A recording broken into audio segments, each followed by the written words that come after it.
मान ले अगर किसी इंसान में सुबह उठकर ब्रश करने की आदत ना हो तो क्या होगा? कुछ नहीं होगा। लेकिन अगर एक पूरे देश के लोगों में ये आदत ना हो तो क्या होगा? ये एक नेशनल प्रॉब्लम बन जाएगी।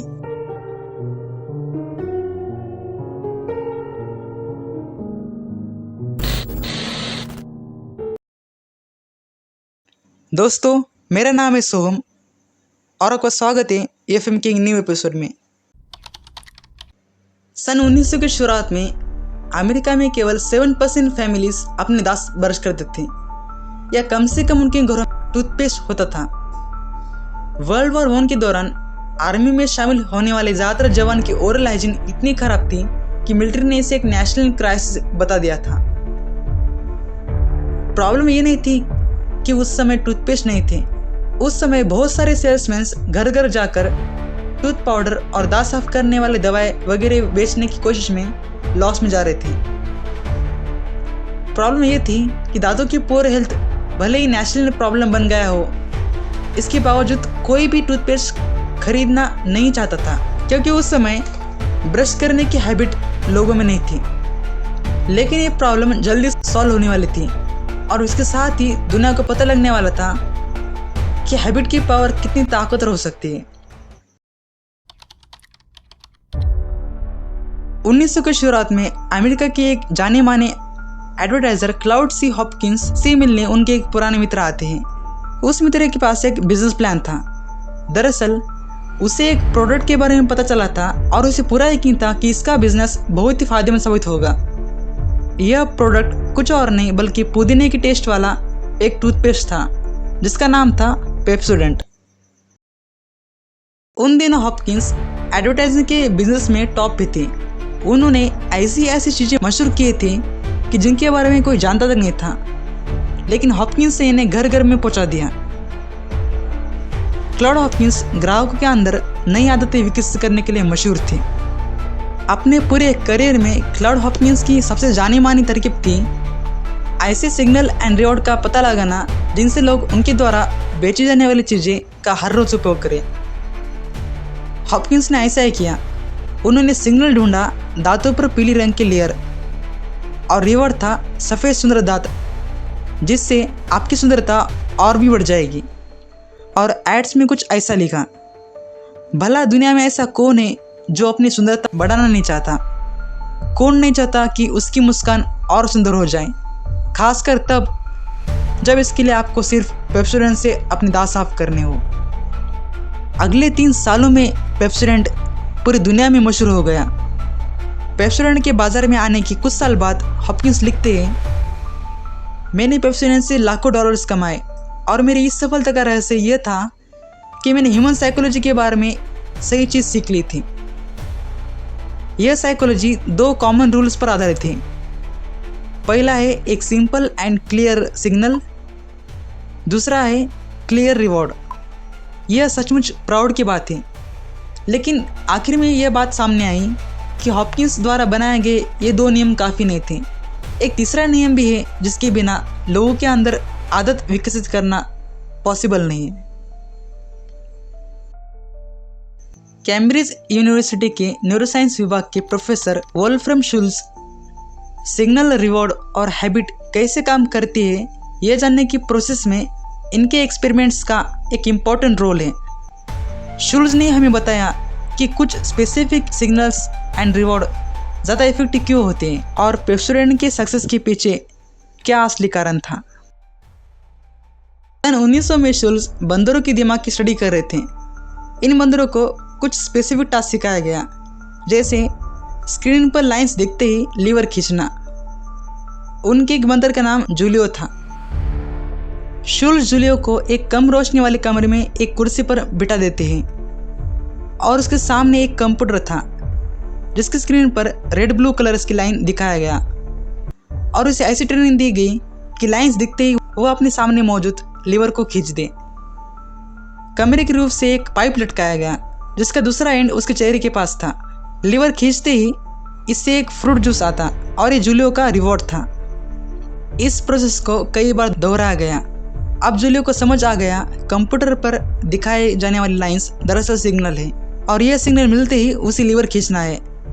यह करने पर रिवॉर्ड के रूप में उसे फ्रूट जूस मिलता। शुल्स जूलियो के दिमाग में हो रही इन एक्टिविटीज़ पर नजर रखे हुए थे। उन्होंने देखा कि इनमें एक पैटर्न बन रहा है। रिवॉर्ड मिलते ही जूलियो के ब्रेन की एक्टिविटी से पता चलता था कि उसे खुशी महसूस हो रही है, जैसे कि इसका ब्रेन कह रहा हो कि मुझे रिवॉर्ड मिला। शुल्स ने जूलियो के साथ यह एक्सपेरिमेंट कई बार दोहराया। धीरे धीरे जूलियो का यह बिहेवियर एक हैबिट में बदल गया।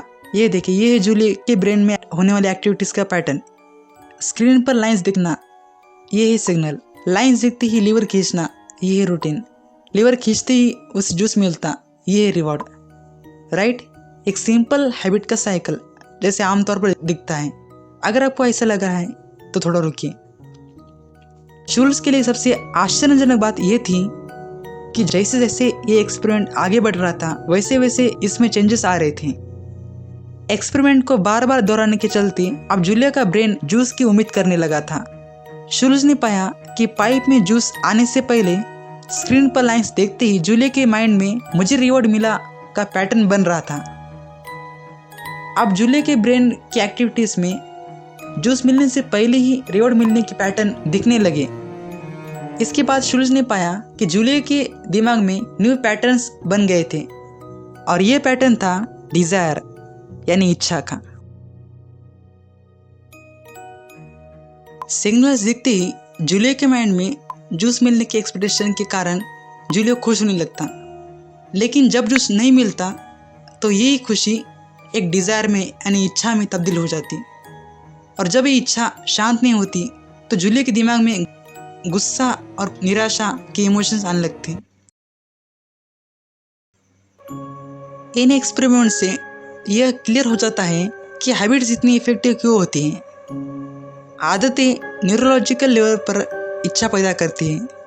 कई बार ये इच्छा इतनी स्लो स्पीड से बनती है इसके बारे में पता भी नहीं लगता। एज ए रिजल्ट लोगों को समझ नहीं आता इसका इफेक्ट उनकी लाइफ में कितना पड़ रहा है।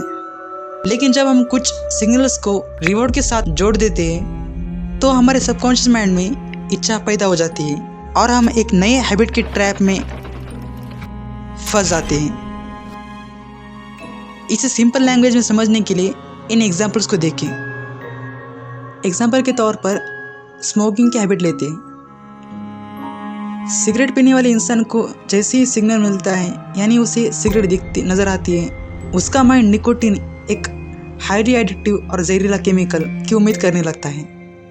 सिगरेट पर सिर्फ एक नज़र पड़ते ही माइंड में निकोटीन का डिज़ायर यानी इच्छा पैदा हो जाती है। अगर इसके बाद निकोटीन न मिले तो ये इच्छा इतनी बढ़ जाती है कि इंसान का हाथ खुद ब खुद ही सिगरेट की ओर चला जाता है। इसी तरह इंस्टाग्राम घंटों तक देखना लीजिए। जब आपके मोबाइल में कोई मैसेज आने की आवाज़ आती है या मोबाइल वाइब्रेट होता है तो आपका माइंड सेकंड में ही प्लेजर की उम्मीद करने लगता है जो कि आपको रील्स देखने से मिलती है।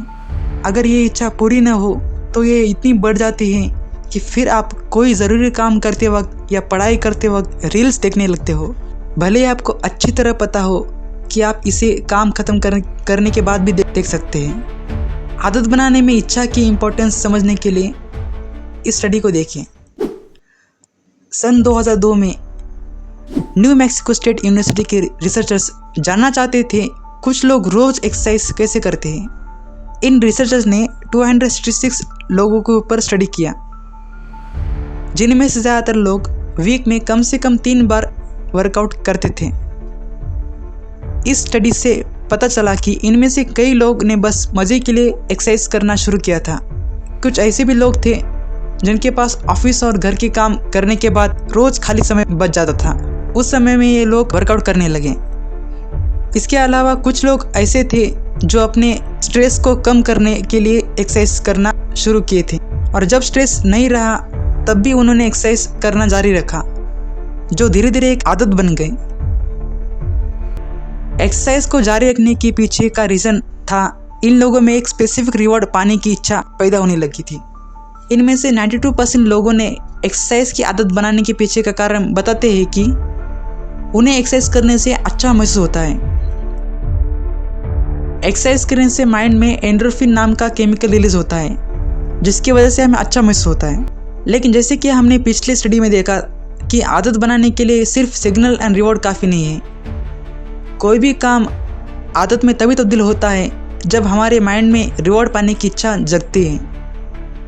एक्सरसाइज करने से माइंड में रिलीज होने वाले एंडोर्फिन हमारे माइंड में इच्छा जगाती है, तब आप खुद ही एक्सरसाइज करने लगते हो। तो पेप्सोडेंट की स्टोरी पे वापस आते हैं। पेप्सोडेंट के पीछे की सक्सेस का कारण भी वही था, कारण था डिज़ायर का। पेप्सोडेंट के क्रिएटर्स ने पेप्सोडेंट बनाने में कुछ ऐसे केमिकल्स का यूज़ किया था जिससे लोग फ्रेश महसूस करें। पेप्सोडेंट को यूज़ करने के बाद जुबान और दांतों पर ठंडक का एहसास हो। इससे हमें ये समझ आता है कि क्लाउड हॉपकिंस दरअसल टूथपेस्ट नहीं बल्कि यह ठंडी फीलिंग बेच रहे थे। लोगों में जब उस ठंडी फीलिंग की इच्छा पैदा होने लगी, उन्होंने इस फीलिंग को ब्रश करने के साथ जोड़ दिया। इस प्रकार ब्रश करना लोगों के लिए रोज़ की आदत बन गई। अब हम इस वीडियो के एंडिंग पार्ट में आ गए हैं। जो भी लोग अभी तक मुझे सुन रहे हैं, आपका दिल से शुक्रिया।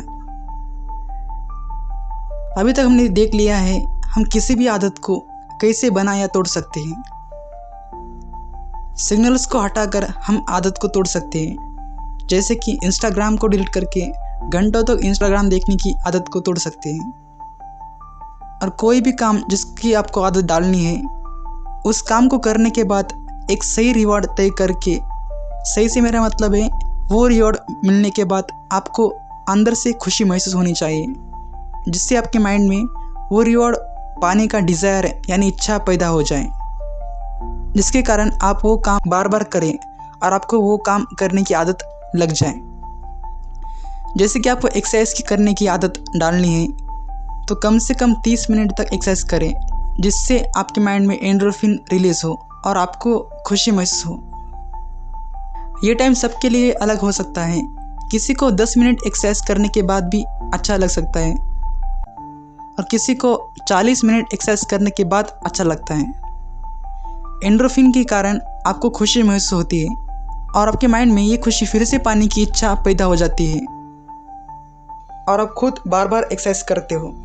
धीरे धीरे आप में एक्सरसाइज करने की आदत बन जाती है। लेकिन क्या सच में इतना काफ़ी है किसी भी आदत को बदलने के लिए?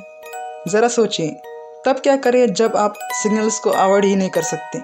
जैसे कि इंस्टाग्राम को डिलीट करने के बाद कितने % चांसेस हैं कि आप उसे फिर से डाउनलोड नहीं करेंगे? और खुशी तो अल्कोहल और सिगरेट पीने से भी मिलती है और रील्स देखने से भी मिलती है। ये सुबह उठकर एक्सरसाइज करने से तो आसान है। आप खुद चूज़ करो, आप आराम से बेड पे लेटकर मोबाइल देखना चाहेंगे या सुबह जल्दी उठकर 1 घंटे तक एक्सरसाइज करना चाहेंगे। इस प्रॉब्लम का सॉल्यूशन मैं अगले एपिसोड में बताऊंगा। अगले एपिसोड में मैं आपको ऐसे रूल के बारे में बताऊंगा जिससे आप सिग्नल और रिवॉर्ड को बिना चेंज करें आदत को बदल सकते हो। तो मैं आपको मिलता हूँ अगले एपिसोड में। बाय।